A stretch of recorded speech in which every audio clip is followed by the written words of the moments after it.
Welcome everybody to episode 7 of How to Keep the Fights Clean and the Sex Dirty TV.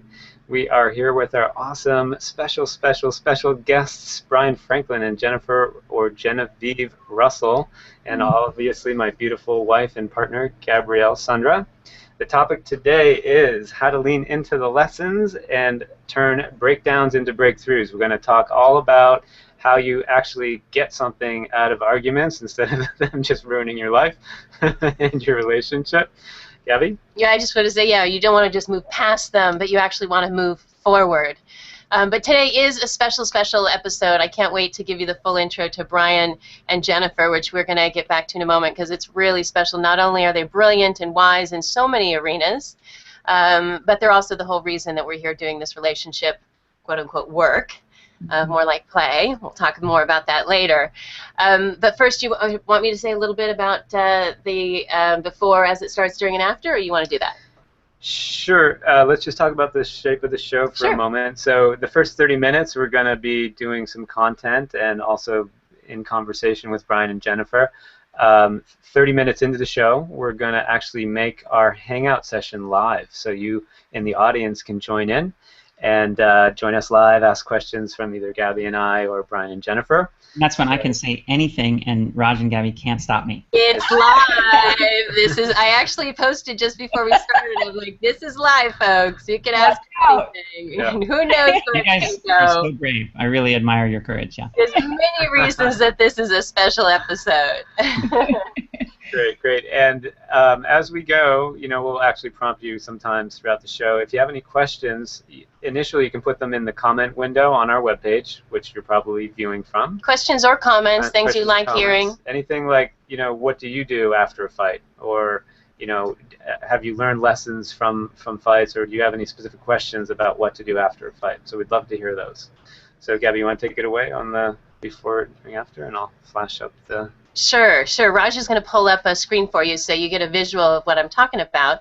But if this is your first episode, we'll just remind you that we alternate each week the content between how to keep the fights clean and how to keep the sex dirty. This was a wise piece of advice given to me when we got married almost 8 years ago now. And when we asked couples what they wanted to work on in a relationship or they wanted help, it pretty much boiled down to those two categories. How do you not lose it and do things you're going to regret? And how do you keep the passions alive? So this week we're doing how to keep the fights clean after. We've already looked at before, as it starts, and during. And now we're going to look at, okay, the fight is over. You made it. Now that the storm has passed, what do you do so you didn't just, as I said before, you didn't just move past it, but you actually are moving forward. Bryan and Jennifer are amazing speakers. They've talked all over the world on many topics, but one being evolutionary relationships. So how do we actually take that fight and not have it be a waste of time, but actually move it to a new level, so it's an investment of energy and time. Great. So should we do a little intro for Bryan and Jennifer, and then let's hear some from them? Absolutely. Absolutely. Yeah. So take it away, honey. So I've hinted a little bit about Bryan and Jennifer, but I just want to actually read some of their bio as well. But they really, without even reading it, they have 20 years of experience in scaling companies from, I think I read 7 companies to 6, 7, and 8 figures, and also helping thousands of entrepreneurs. Sorry, go ahead, Bryan. We've helped 7 companies reach $1 billion in revenue. And thousands scale to 6, 7, and 8. Yeah, so the 1,000 entrepreneurs is to the 6, 7, and 8 figure businesses. And Raj and I happen to be one of those businesses. We've taken a year-long program that wasn't just about business. It's about personal development as well. Our marriage had major breakthroughs in their business course, not to mention all the relationships that were developed in it. And one thing I love about them is their work is very diverse. It's all in the realm of development and growth, but it can be with top-level companies, it can be with startups, and if you're lucky, very rarely, but they do work on relationship, and when you're friends with them, pretty much every chance you get, you're asking them, so what do you do about this? And so it's just a total delight to have them on the show today. But I want to read just a couple of specific things here that I think are so well written. They're just beautiful about them. They work with couples to develop a deeper context for their relationship that's designed to lead both towards their own evolution and being a stand for relationships that have a both and rather than an either or, with freedom and devotion. I mentioned we were in Bryan and Jennifer's wedding, and they had 5 couples stand for the 5 values of their marriage, and one was freedom and one was devotion, and Raj and I had the privilege and honor of actually getting to be devotion. So we know you're going to share. It's where it all started, right? It is where it all started. It is where it all started. Given their dedication to growth and desire to become extraordinary lovers, and decidedly, deliberately to build on what they call an evolutionary partnership, as I mentioned, brick by brick, developing powerful models and distinctions along the way. And Raj and I were big fans of distinctions and tools, easy, memorable things, and I love that about you. I've seen you speak at Eben Pagan and Annie Lala's Intimacy Intensive and other places, and you always get it into this great name and nugget. So we'll get to those, but anything else you guys want to say about what you're doing these days, or introduce yourself? Yeah, so we're doing some really exciting stuff. Actually, we've figured out how to take the way that Silicon Valley grows companies virally with a 0 customer acquisition cost and bring that to people like you and us who are in the business of making a difference. So we're really helping people who are in the business of making a difference make a difference more easily and vastly, which is fun. And I'm recently an author in a compilation book. It's now on Amazon. It's called The Path of the Priestess, and in it I'm beginning to create a platform around working with women to really heal the masculine-feminine imbalance that we're seeing evidenced in our world everywhere. And I'm working with women to have them take more of the reins and be more of the vision holders for our world. And so that work has been really enlivening to me and fun. And so if any of you women out there that are listening are wanting someone to be rooting for you in your corner, let me know. Friend me on Facebook or something so we can be connected. And where can they get that book? Because I've seen it. I have a copy. It is beautiful. It is luscious. Not just the stories and the pictures and the feel of it in your hands. It oozes femininity. And I love your model. That's another topic, but who knows? It may fold in here. But just encouraging people to find that precious, beautiful book. Where can they get that? Yeah, they should get it on Amazon.com. Just type in either my name and it'll come up, or type in Path of the Priestess and you'll find it. There's 9 other extraordinary women telling their stories of who is that postmodern evolutionary woman, and it's them telling their kind of story of how did they become that woman, and what are the nuggets of wisdom that they can pass along. It's gorgeous, and so I just highly recommend taking that journey and for yourself. So anyway, that's some of what we're up to these days. Lots of stuff going on. And of course, if I might point out, you always being a stand for community in everything that you do. Of course, this book that comes out is in community with 9 other women. So well done. Felt right. It felt really right. Yeah. Fantastic. Well, so great to have you both today, and also just again thank you for everything that you've contributed to us in our lives. Our lives are not even remotely close to where they were before we met you. We've taken this massive leap over the 3 or 4 years we've known you. So welcome today. Thank you. I think it's been almost 5 years, essentially my birthday party.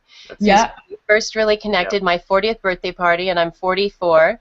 And let me just real briefly, I know we're going to get to the content in a second, but I just want to let people know, we've spoken bits and pieces about it, but at your wedding, after Bryan and Jennifer's wedding, or as I like to call her Genevieve, she's just so beautiful and goddess for Jennifer. It's a lovely name, but I just love Genevieve for you.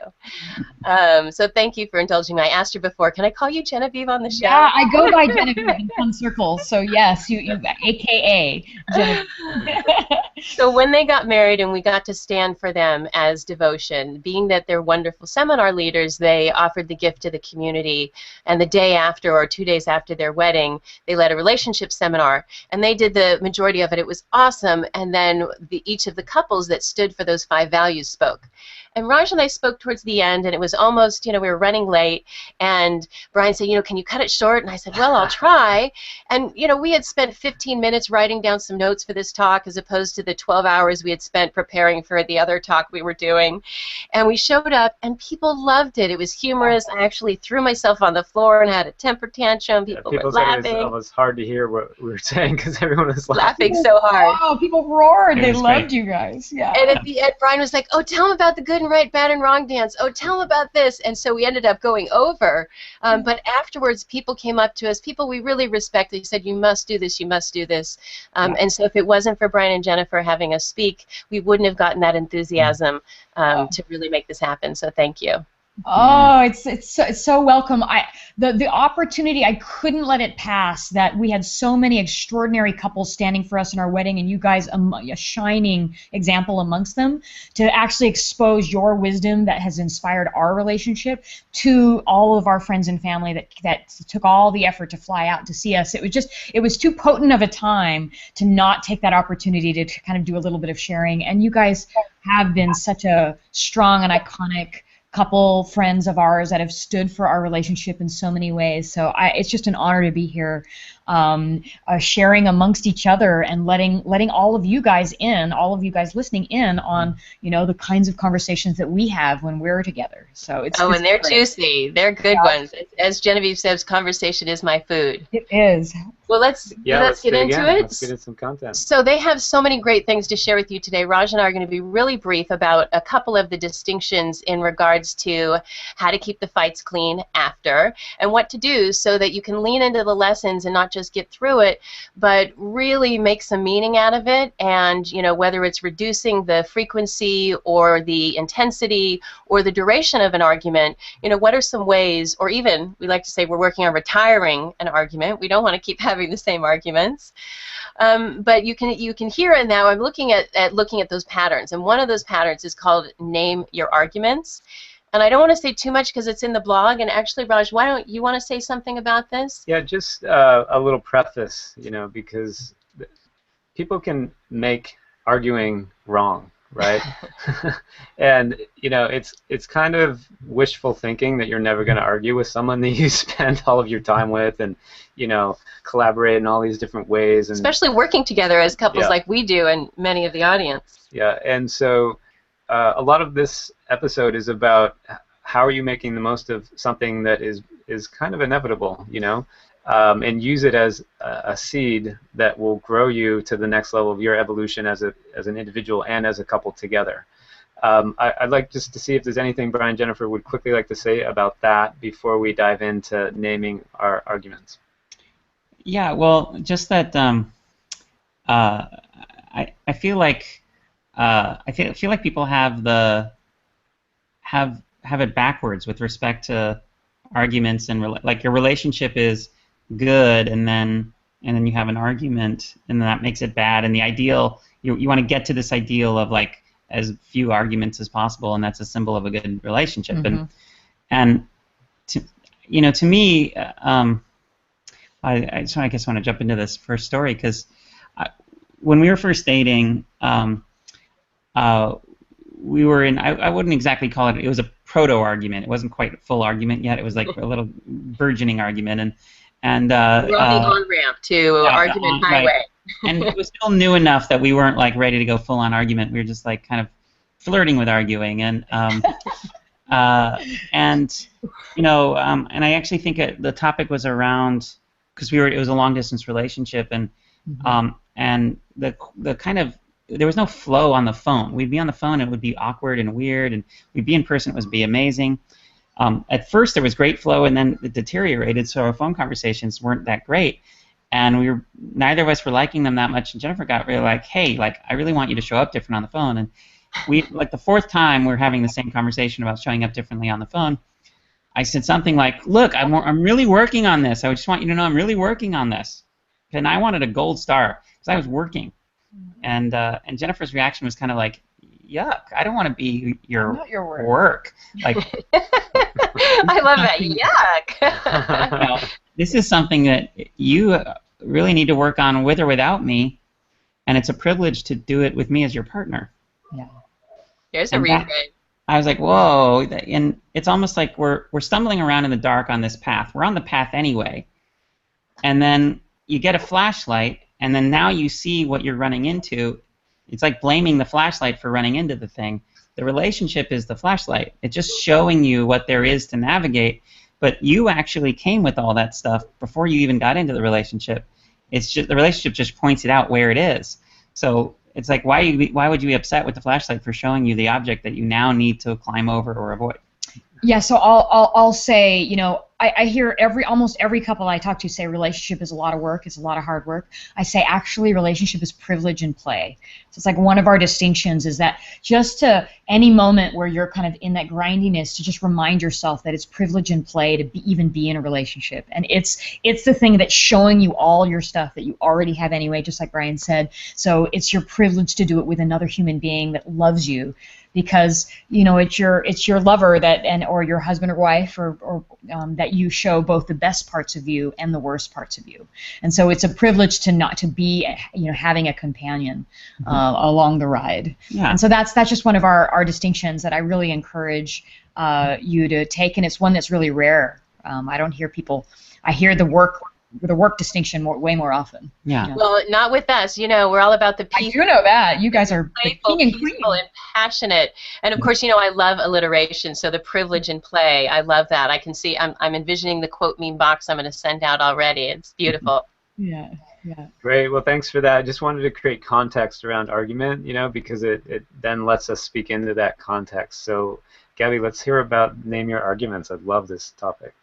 So Raj and I started doing this, like most of our distinctions or our tools, they kind of emerge out of something happening, and we create it newly and just happen to write it down, and then I'll give it a cute alliteration name. No alliteration on this one, but with naming your arguments, you know, we realized, especially, you know, I've mentioned the work of Imago before, and Harville Hendricks and Helen Hunt, and you choose the wounds, the very things you're upset about are the wounds that you've chosen your partner for. They're perfect at opening up those unhealed wounds, but they're not really great at healing them. So when you're having a fight, if you can embrace that the upsets were there probably before your partner, and there's something to learn from them, and that there's a pattern to them, if you name them, it kind of helps you unhook from this is happening right now, and it's really more about, oh, there's that thing that we do as a dynamic because I'm trying to work through something. And so, for example, should we share the one we were just talking about? Sure. So one of ours is called I Can't Get a Word in Edgewise. My name is Gabby. I'm a total extrovert. I thrive on conversation and people, and I can get a little overly enthusiastic and boisterous at times, and even unconscious and not present. So we named. And I, on the flip side, you know, I'm a little bit more introverted, and while I enjoy performing, I often will need permission to do so. So, you know, it's a great dynamic. You know, Gabby grew up one way, I grew up another. And you're a perfect match. Look at you. Perfect match. Yeah. And so through our dynamic, I'm learning to be able to be more vocal and more presencing myself in a situation, and Gabby's learning more to be inquisitive and listening. And it's just, you know, if you can embrace the beauty in it, then you both grow. And, you know, it kind of embraces another one of our distinctions. Both is better than one. So. Let's tell them about some of our arguments. Sure. I just want to tell them one other one there, so we can get to Bryan and Jennifer. Yeah. But the other one that I was thinking about that's a common one for us is we used to call it I'm not your enemy, but we changed it and now we call it I'm your number one fan. And there's some dynamic that Raj, when he gets, even if it has nothing to do with me, but if he gets really stressed and undersourced and he's drained, or technology problems or whatever the stress may be, no sleep, too many house guests, whatever it may be, we'll be having a discussion. You know, that on-ramp is happening, Bryan, you were talking about, and his eyes will just get all beady, like you know, he's getting defensive and like, I'm against him. And I'm looking at him, I'm like, I'm your number one fan. I'm on your team. So we'll name it that now, so we know that that dynamic is happening. I don't have to take it personally because I can know that Raj really does know that I'm his number one fan and I'm on his team, that he's really just undersourced. And if I can, one of our other distinctions, put on my Teflon suit and be there for him, we'll get through it much more quickly. And by naming it and saying so, I'm your number one fan, he also can see the dynamic without me saying, you're doing that thing again from your childhood. And bring a little lightness to it. Yeah, and you know, when Gabby said it kind of pulls you out of it, a lot of our distinctions or tools and tips, they bring a level of consciousness to things that we do unconsciously. You get hooked and you're just freaking on the rails and you're going into, you know, going off, and these tools help you like be like, okay, wait a minute, what's going on here? and it allows you to bring your adult self kind of into the equation and gain a level of consciousness and actually be at cause around how you want it to go instead of just being hijacked. Which is a great transition to evolutionary partnership. You know, that's it. We'll slip in a few of our other tips as in engaging with your wisdom. But what would you like to tell us about evolutionary partnership? Sure, sure. Okay. Yeah. You know, I see arguments as and relationship even in general as a crucible for our evolution, right? I mean, it's like a hotbed for it. Just like I was saying earlier, you show your best and worst sides to your lover. That you reserve that just for them, and in doing so, you actually get to be loved in parts of your personality, parts of your imago, parts of your persona that wouldn't otherwise receive love, and that part gets that love. And so that allows you to actually loosen the grip that a lot of these patterns have on you.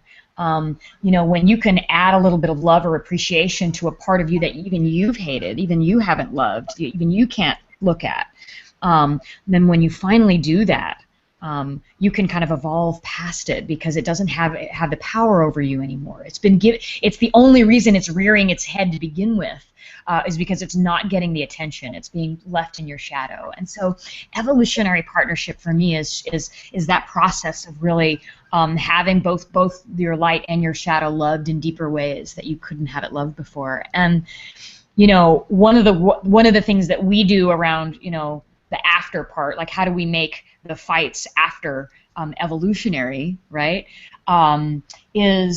Is really that we each of us engage in what I would call like an existential question or a consideration after each of our major fights, especially if it's like a repetitive fight, a fight we've had more than once.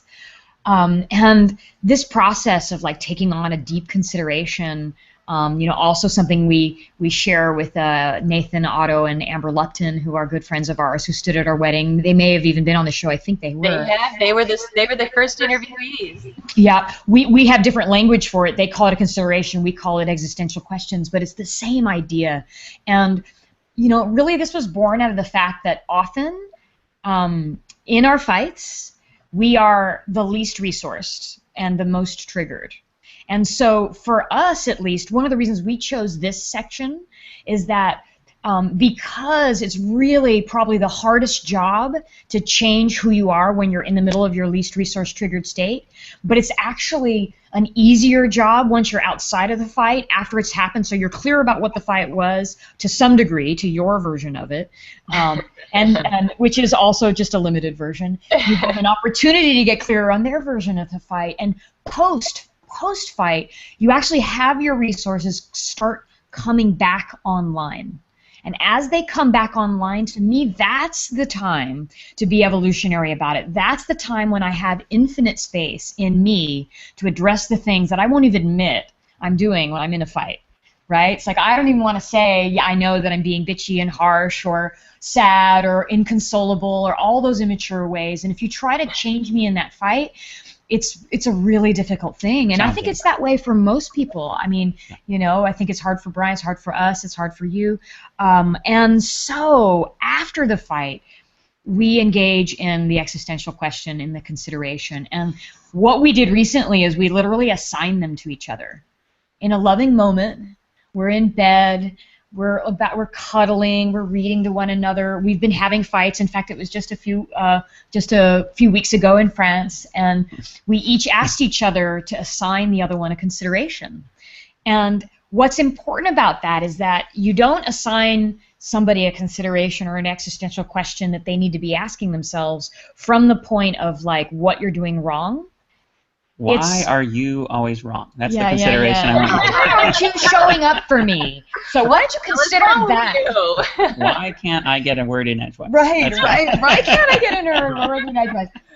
So that isn't the format of your consideration, your evolutionary consideration. The format is what you see as the kind of future vision that you hold for that person, right? And what is that vision, and how can you have them lean in by asking a question about that? And so Bryan gave me a beautiful consideration, because I was upset that he wasn't showing up for me and supporting me, and upset that I just wasn't being supported in the way I wanted. And he said to me, I'd like you to take on this consideration of what would it be like for you to transcend that feeling of not being supported. Who would you have to become in order to source that support all around you? And so I've been in this consideration. It's been one of the richest ones. I've taken on lots of these. I always have 2 or 3 going. And so now it's not a fight about him, what he's doing right or wrong about showing up for me. It's about me finding out how I can be the source of support everywhere in my life. And that's been an evolutionary journey for me. And I'm in this journey. I put down any assumptions I have on it. I put around any of my old beliefs, and I allow myself to be super porous, right? So porous that I'll actually engage with all of my friends who I admire around this. In fact, I even had one of the most pivotal conversations with Gabby about this. It was picnic conversation, right? Picnic conversation, right? About a dozen people.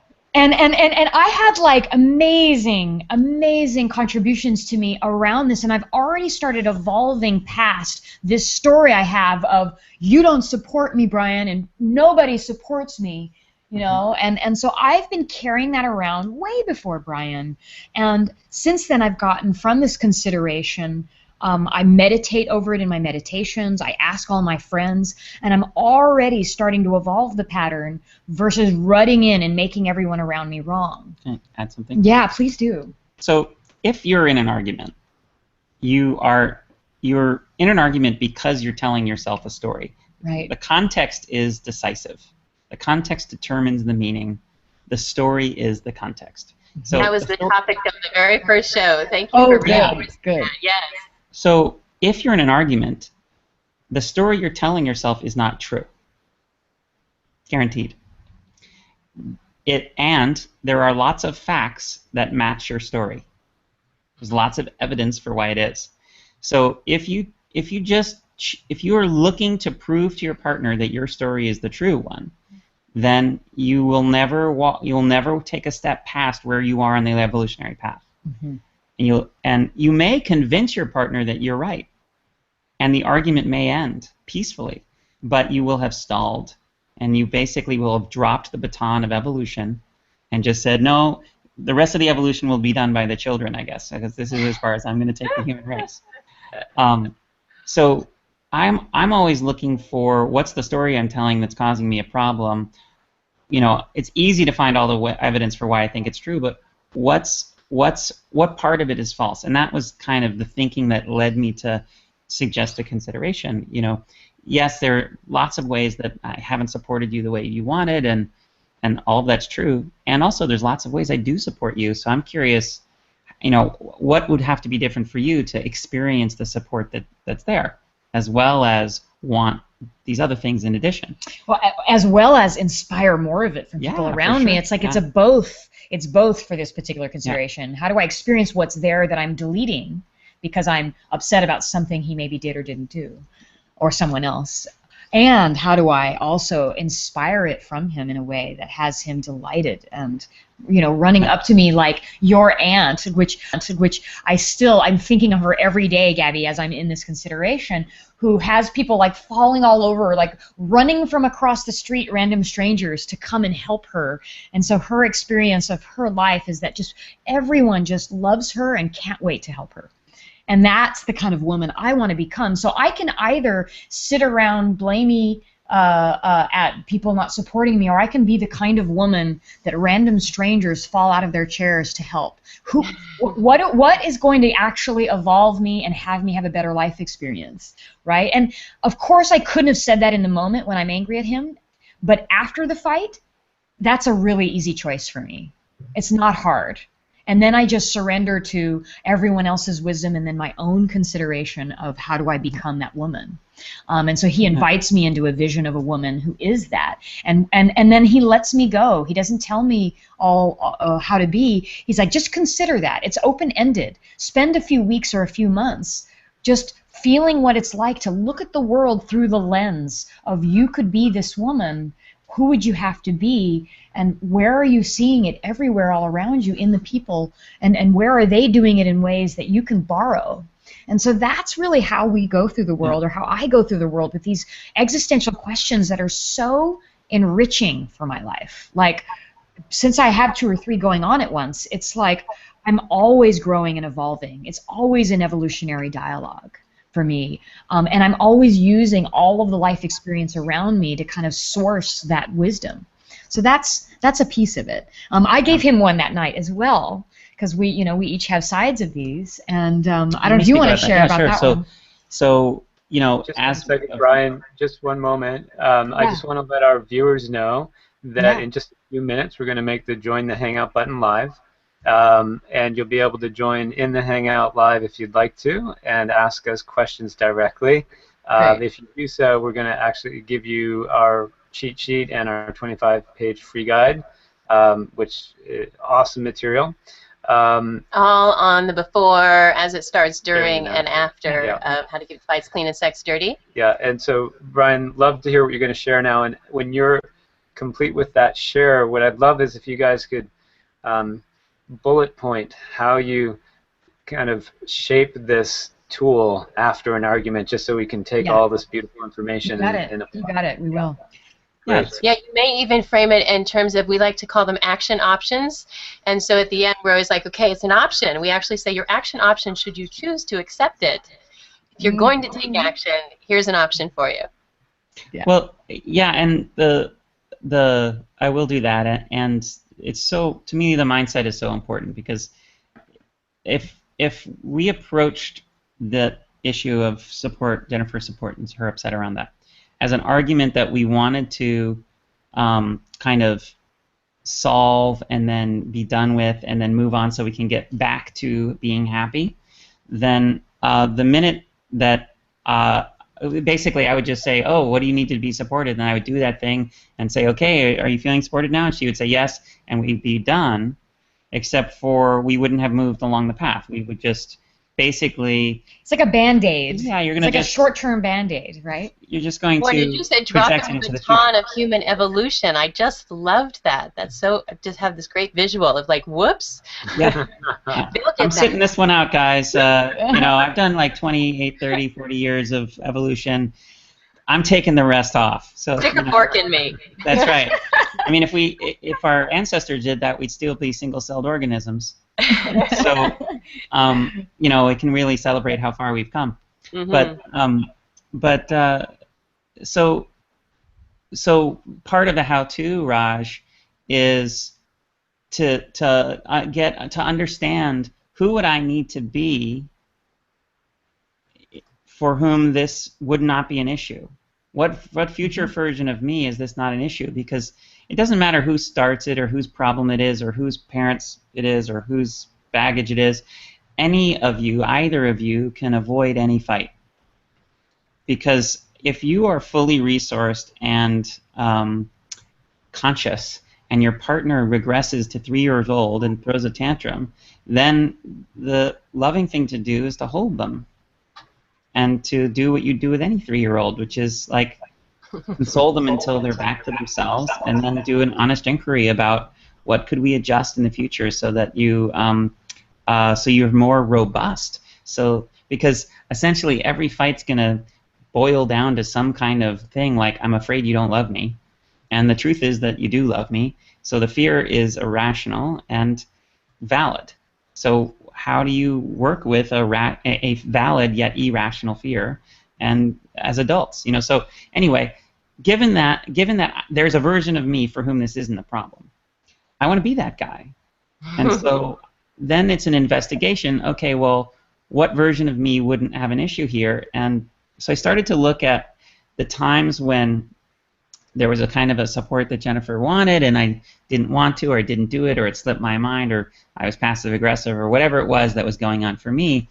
And I noticed through conversation, I mean, I say I noticed, but it was really more like we discovered, or Jennifer told me, it wasn't one of the two, that in those moments I'm not present, and I've kind of vacated myself. And so the consideration that Jennifer gave to me in that same night was, notice what are the times when you leave yourself, when you abandon yourself, and what are you choosing not to feel, and like what is it that you're abandoning specifically? What are you choosing away from when you abandon yourself? And so, which is a very different request than like, I want you to support me more. You know, how come you're not supporting me? Which my mind goes to all the ways I am supporting, and now we're in an argument. Now we're fighting about when he has or hasn't, and that just evolves. And it's acknowledging more the source rather than the symptom.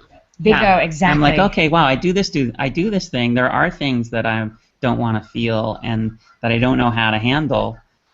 Basically, anytime you're in an argument or a fight, it's because you don't know how to handle how you're feeling. And because if you did know how to handle it, you wouldn't act like a child and say those things or do those things. You know, that you wouldn't argue. You would simply love if you knew how to handle it. So I'm like, wow, here's some feelings that I'm having that I don't know how to handle. And so now I can go to my friends and also to Jennifer and to you guys and say, like, I don't want to be with this feeling of shame or fear or when I'm angry or, you know, what do I do? You know, if I'm upset with Jennifer, I like thinking of Jennifer as perfect. It's one of my favorite frames of Jennifer's perfection. And when I went in a worldview where Jennifer is absolute divine perfection, that gives me the maximum opportunity to grow and to gain wisdom and insight. So I really cherish that view of, you know, her as a pristine divine being. And so if I'm having an upset with her, if I'm like a judgment of her or something like this, that conflicts with that view of pristine, and I have a lot of trouble with that. I get all wound around the axle. So that's an example of when I would depart myself. So now I'm learning how do I be with myself at that time, and then and she's learning how to feel supported, sort for being supported. And so we're working at it that way instead of trying to decide, well, this part is your work from your issue with your father, and this part is my work from my mommy issues, and now we've outlined who does what, and you know that's yours, and this is mine, and just that's fruitless in my opinion. We feel like that's like the following that track is kind of bankrupt. Yeah, like you can't, because you'll never end. If you can lean towards a future vision that you have for your partner and them for you, and then take on being that. That's what I call evolutionary partnership, and that requires you to, like, when I assigned that a consideration to Bryan, you noticed it wasn't, you know, show up for me more. It was, what's wrong with you that you don't support me? Right, right. It was anyone who's not showing up to someone they love is like leaving. They're not all the way present. And what I want for him, not even just for me, I want him to be the kind of man that's fully present, fully there. And so that vision I have for him, even separate from my own preference, like that's a vision I know he wants to be. So when we assign these considerations, it's not what I want for him. It's him living into the man I know he also wants to be. Right? And so that, I think, is key. This is not, we don't use our fights to assign ourselves things that are our personal preference. I want you to do it my way versus you doing it your way. And this is about him living into the future version of himself that he himself wants. And it's inviting him into a consideration and giving him wisdom there, and back and forth. So that's some of our distinction around that. Yeah. Well, and I love the back and forth. You know, Bryan, what you were saying, the piece of it's not a matter of whose baggage this is. You know, it's not about who's right or wrong. It's like not about the problem and blame, but it's about the solution and where you want to evolve to. You know, you both know, and many of the listeners may know, that Raj and I have a vow of the month. 12 wedding vows, and we say one every month. Well, August just happens to be, I promise to breathe deep, get off it first, meaning get over what you're upset about, and give, especially when it's difficult. So it removes this, well, he's doing that, and so I can be like this. And once that's removed, and you have a commitment to that evolutionary partnership you're describing, that context really draws you forward. But I know we want to get to those, taking it live. The Google Hangout button, join the Hangout, is live now. So you might want to refresh your browser just to make sure the button updated, and you can click on that if you want to join us live in the Hangout. and we'll get to see your beautiful faces and take any questions live, or you can just come hang out with us. And you can also put questions in the chat, in the comments, if you'd rather not be on the video, but we'd love seeing your smiling faces as well. And just a reminder that you'll get our free cheat sheet and 25-page free guide just for joining us live. We'd love to have you. Ooh, that sounds fun. Yeah. That sounds fun. Yeah, I like the little reminders, so we got the whole ebook distilled down into almost like the shape of a bookmark. Fights clean on one side, sex dirty on the other. Just the top level. Give it to me, quick and dirty, quick and clean. So one thing I wanted to ask you guys, because this seems to take some ninja skill to do, in that it's so easy to get hooked, even if someone is trying to stand for your evolved self. You know, if they're not coming from a clean space and the way they communicate can totally trigger you, or if you misinterpret the way they said something, you know, like, how do you navigate all the little pitfalls? It's almost like a video game where it's like, oh, you know. Go around here, right? Is there a relationship video game out there yet? You better eat now before you get hangry. I've got a couple of techniques for you, and I know you love techniques. So one of them is on the borderline between your fights clean and sex dirty, because it's about sexual attraction actually for me, and that's something I just noticed earlier in life, that who I'm sexually attracted to and not is my choice, and it's my choice based on where I place my attention. So if I notice a person and I put my attention on the thing that is most attractive about them to me, and I continue to do that every time I see them, I'm going to be completely hot for them. If I put my attention on the thing that's least attractive about that person to me and continue to do that, I'm going to want nothing to do with them. So every conversation, my entire marriage with Jennifer, I'm also sorting for what is most sexy and attractive about Jennifer, and there's always lots to choose from.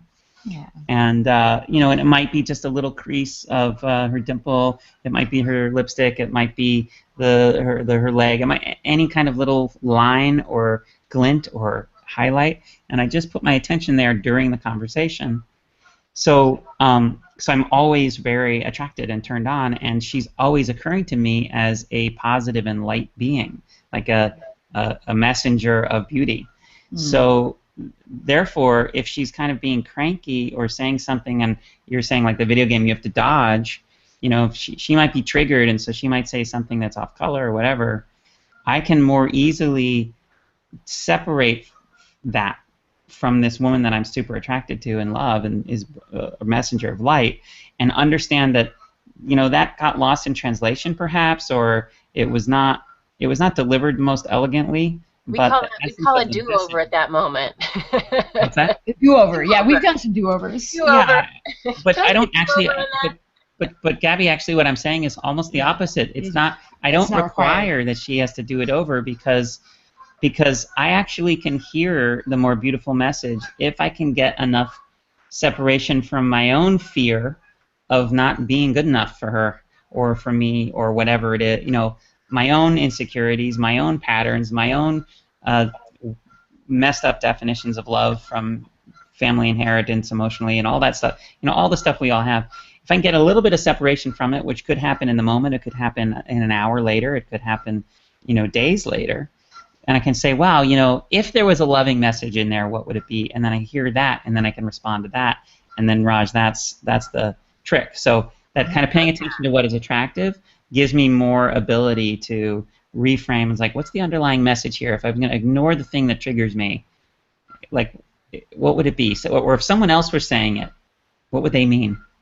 I do that sometimes. I have two techniques to add to that too. That's a beautiful one. It's one that I think Bryan is famous for. Just he keeps we're not talking about the sex dirty part, but he keeps so much juiciness and turn on in our relationship. We're 7 years in to knowing one another and just so hot for each other. And like the 7-year itch traditionally is like it's all ending at the 7 years, right? And Raj and I said, let's create a 7-year itch to have the best sex ever. And it's just so good. It's basically cliche. Let's just have it get better and better and better. Yeah. Yeah, that technique that he just shared is one of the ways that will keep the sex hot and the fights clean. So it does double duty. I have two more for you, Raj, if we have time, and I'll do them quick. Bring it. The one. I think Gil just jumped on. Good. We'll get a question from Gil. Let me share these two, and then we'll get a question from Gil. Is that the right order, Raj? Do it. That's great. Okay. Two things. One is we have this like beautiful ritual that we do that's like a pressure valve that I experience for our relationship that we try to do every day, and we're not always religious about it. Sometimes we'll go every couple, 2-3 days, but we do what we would call a check-in. And a check-in goes like this. We do it in the morning, usually right when we wake up. And when we wake up in the morning, we check in kind of body, heart, mind, and spirit. And the check-in is sacrosanct. The other person talks. I don't interrupt if it's Bryan's turn to check in. And he checks in, how is his body doing? How is his heart doing? How's his mind doing? How is his connection to spirit? And so he just, without any interruption, shares. We've just woken up. We're not in the middle of a fight. This would be after any fight because we're just waking up. And he just shares what his world is. And I'm there to just actively just listen. And then I share where I'm at, and from that place, there's never like a backlog of stored stuff that isn't being talked about, because if that comes up, then it'll come up there, but not in the context of a fight, of just like a checking in, like here's how I'm feeling right now, and here's what I'm experiencing right now, and so that's one technique that I highly recommend. Do you want to add to that before I give the second one? Yeah, go ahead. Just the wisdom of dividing it into heart, mind, body, spirit as separate conversations is that literally deconstructs the story. So if you just do a check-in, you're like, how are you feeling? You're like, well, I'm still really pissed off that you didn't do the thing where you were supposed to wash the car, and but you were supposed to wash the car doesn't fit into mind, doesn't fit into body, doesn't fit into heart, doesn't fit into spirit. So instead it's like, oh, I notice my heart is kind of contracted and kind of, it feels like tender because I feel disappointed. I love that. You have a story filter. Exactly. It breaks up the story like a prism into its components, and your partner can hear the components very differently than the story as a quanta, as a one thing. So that's kind of then when I hear his heart is contracted about something, then like all I want to do in that moment is like just massage it open, and both physically, emotionally, spiritually, and he does the same for me. So that device creates that kind of pressure valve such that there's not as much dodging to do the rest of the day, right? So that's number one. Number two, we just learned this actually from Carla. She's an NLP practitioner, beautiful, beautiful woman, and we were going through a rough part, and she recommended that we stop and every day, once a day minimum, do this exercise where he sits facing me, I sit facing him. He has his knees on the inside, I have my knees on the outside. So like as the feminine, I'm like in an open posture, right? And as the masculine, he's kind of more in the penetrative posture. He grabs my hands, not the other way around. So it's like he initiates. So that's the masculine energy reaching towards the feminine. And then I sit there, and he kind of sends and beams his kind of love into my body, and I'm there to kind of receive it, have it go through my heart and then out the back, and then into his back, so that it kind of supports and comes right back through me. So it's like my energy surrounds him and goes around to the back. His energy comes through his chest and into mine. And then we sit there in that posture for, however long it takes for us both to feel it and nod, right? Yeah. And as we're sitting there, like, and we'll sometimes do this strategically when one of us is starting to get a little upset. Hey, let's do the thing. Let's like send each other a little bit of love. What comes out of us after, it breaks through that layer of like, I'm angry and hurt. And all you say is usually you break down in a little bit of tears and go, I just want to feel your love, or I just, whatever's underneath the fight, underneath that top layer, which is the messy layer, starts to come through in that moment. And we just do that for a minute or two. So we've made physical contact, right? So our animals are relaxing. We're like, this is a safe human being. He's not coming at me with anything. And I just had to get into a receptive posture. So I'm not going to be nagging or fighting him. And from that posture, I can't really continue to fight with him. I can only go to the underneath layer. So that technique has been beautiful. And from there, we'll ask 2 questions and these are tailor-made for Bryan and I. So perhaps you can see yourself in one side of this being the right one, and it might be reversed, whether it was masculine, feminine.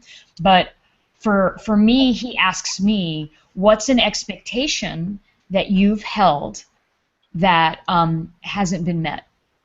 What's an expectation that's in the space that hasn't been met? And then I'll share, oh, well, I expected this to happen. And he just listens. And then for him, it's what's an unexpressed need that he's had. Do you have any? Do you have any unexpressed need? Right? And those are just because he tends to not express his needs, and I tend to have expectations that are going unmet.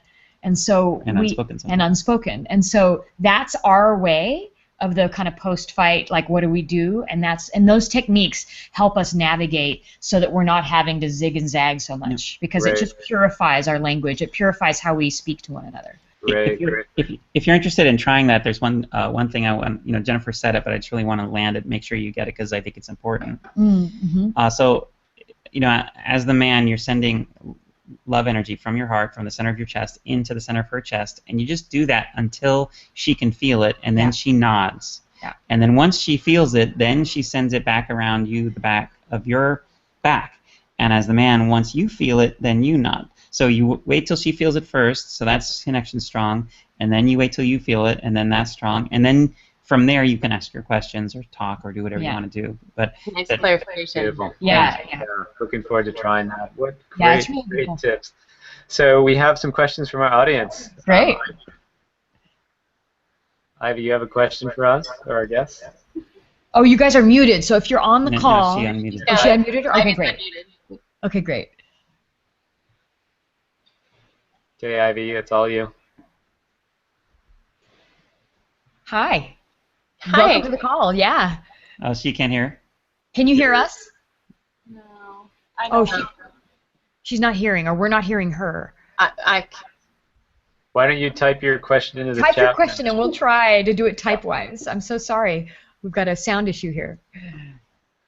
Can you guys hear me? Oh, we can. We can now. Okay. Oh, good. So We'd much rather hear your voice. It's very faint, but thank you guys for sharing all of your insight. Very, very interesting.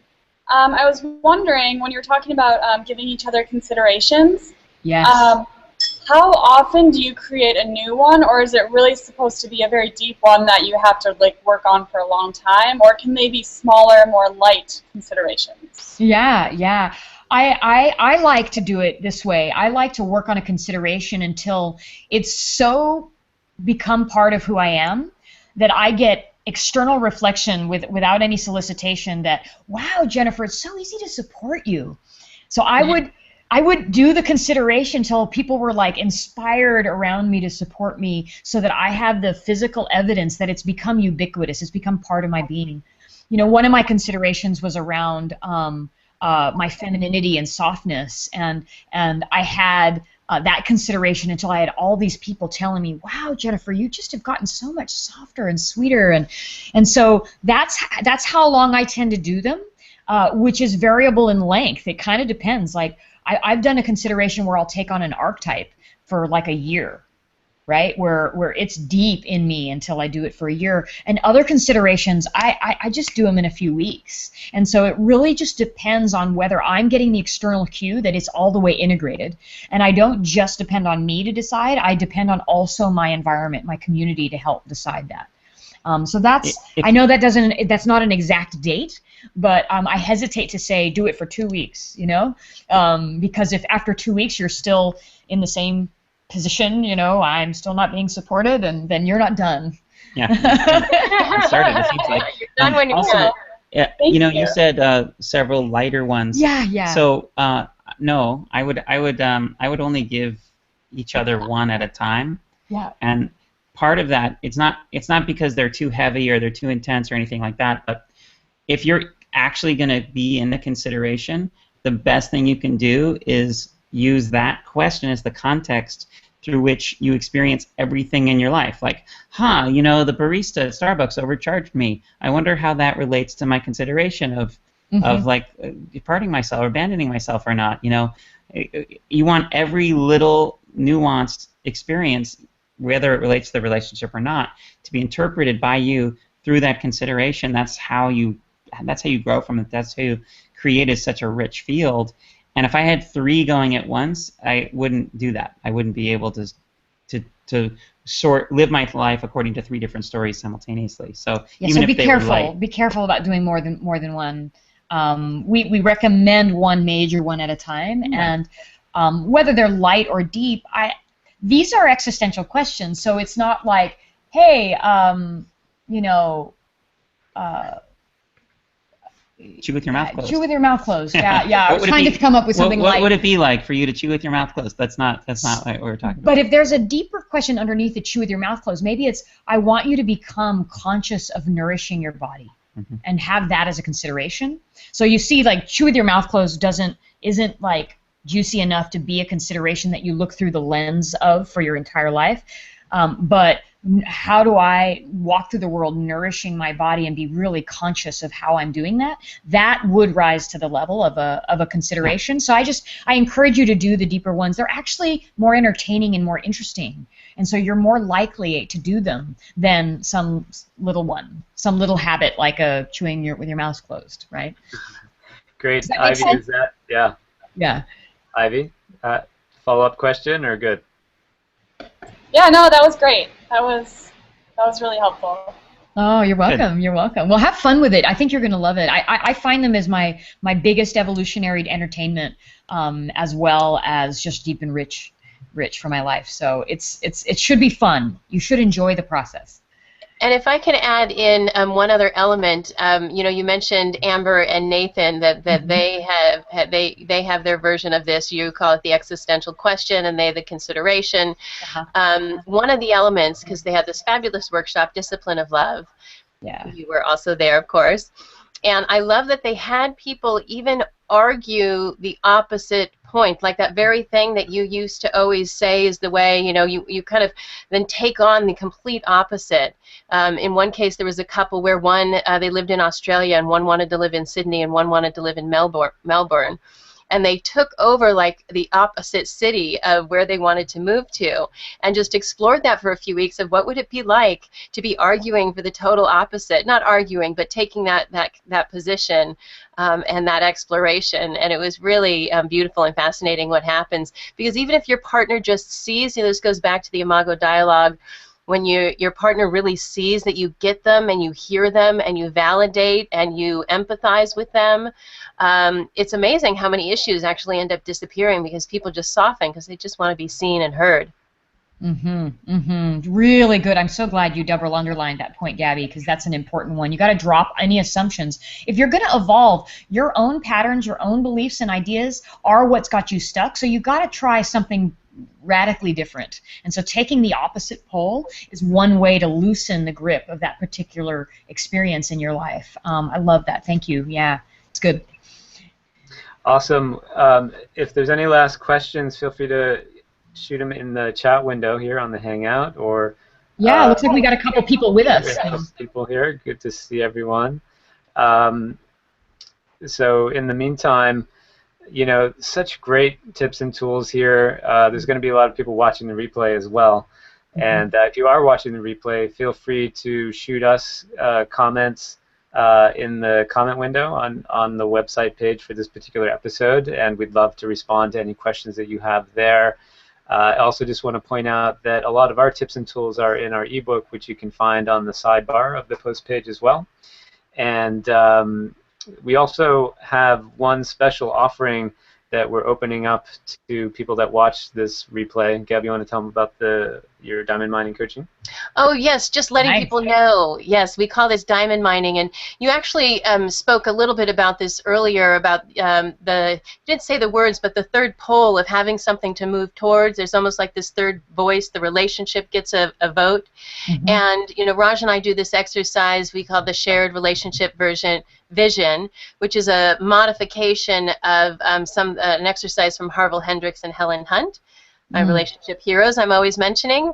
But it creates a vision for what people want to move towards. So it's after the fight, you know, you have this vision of what you want to move towards, but that's not always easy to do. So we do this exercise, and it ends up helping a couple identify what the top 3 things. They don't actually, in this case, like you talk about assigning it to your partner, they choose for themselves what's most important in the relationship that we agree as a shared relationship vision, but what is most difficult for me. And they each pick 3 pieces, and then for 12 weeks, I work with them once a week to say, how is it going in those 6 areas? So they have the autonomy of choosing where they want to grow in an area that they both say is important to them. So I'm taking on only one more client right now, and that will be starting in early September. So if anyone is interested in that one little spot and finding out more, just email me at gabby@relationshipfunandgames.com. Fantastic. And we'll throw that email address. It's actually in the comment window. We'll put it in there again. So we have one last question. We'll run just 5 minutes over. You guys okay going 5 minutes over? Yeah, of course. Yeah. Especially for Gil. We'd be happy to answer Gil's question, yeah. Great. So if we could get Gil and what's Mike. great is his picture here is he's got the microphone in his hand out like he's asking a great question. So. Yeah. So, Gil, the question that I read was like, how do you catch the trigger before it escalates? And when you're upset, it's really easy to respond with upset with more upset, and then upset with more upset, and then pretty soon nobody's themselves and you're triggered and it's a fight. And how do you de-escalate or get a hold of that before that goes? And the first thing that I want to say about that is I noticed this amazing thing, which is and this insight will instantly reduce the number of fights you have in your relationship by 90%. So, oh, those are big words. Instantly, with this advice, you can eliminate 90% of the fights you have in your relationship. Because as it turns out that 90% of the fights that you're having in your relationship, you're rehearsing them in your head with yourself. And I was doing this. I didn't realize I was doing it. I would be driving home having a conversation that wasn't going well with Jennifer. And then I'd get kind of upset about it, and I'd be a little bit like low-grade bug. I'd be bugged about this argument that we had in the car. Jennifer wasn't in the car; it was just me. And then she would say something that would be like a little escalation, and then I'd jump up, go over the top, and be like, "Oh yeah, well, because I'm still upset about the thing from the car." And so I noticed I was actually generating all this negativity, and in my mind, it was Jennifer generating it because. Even when I'm rehearsing it, it was the Jennifer character that was upsetting me. But of course, I was puppeting the Jennifer character in my mind. So I started rehearsing, having conversations that go really well instead. I like it. I like it. It's like a, you know, I think it was Maxwell Maltz who said you want every success to occur as a deja vu. So play out that movie in your mind of this conversation's going great, and oh, I came home and we're hot for each other and we've missed each other. Or even like, hey, I brought up this thing that was really sensitive, and Jennifer's reaction was amazing and beautiful and open and loving. And actually, she had this really insight for me that I didn't know about before. Like, this whole thing opened up. I want to have that conversation. Totally. And then so I'm loaded up, and then I might say something. And then if Jennifer escalates a little bit, I've got a lot more resources to say, wait a minute, this actually wasn't going the way I thought it would. You know. Hey, Jennifer, you know, I had this imagination of a conversation that went more like this. And she's like, oh, that sounds great. And then we're de-escalated, and it's fine. So that's how I do it. I don't know if you have any... Yeah. Well, I have one that I just learned from you that I'm starting to integrate that's been beautiful, Gil, along this line. And it's... we've hinted at it, actually, which is... you know, your partner, there's evidence for your partner being glorious and amazing and exactly the way that you would hope they would be with you. And then there's evidence on the other side that, you know, maybe they have let you down or maybe they aren't being in the way that you want them to be, right? And so both of those things exist, but they as a person are the combination of both of those things for you in your relationship. And what I was doing getting triggered was I was deleting all the good stuff because I was mad about the one thing he didn't do, And so I kind of compartmentalized Bryan into, over here I can't count on him, and so he's this way, and over here in all these other ways I can count on him immensely because he loves me and is devoted to me and is the most loving being I've ever met in my life. And somehow that part of me that knew that he was this loving, incredible being was being kind of shoved to the side in another compartment.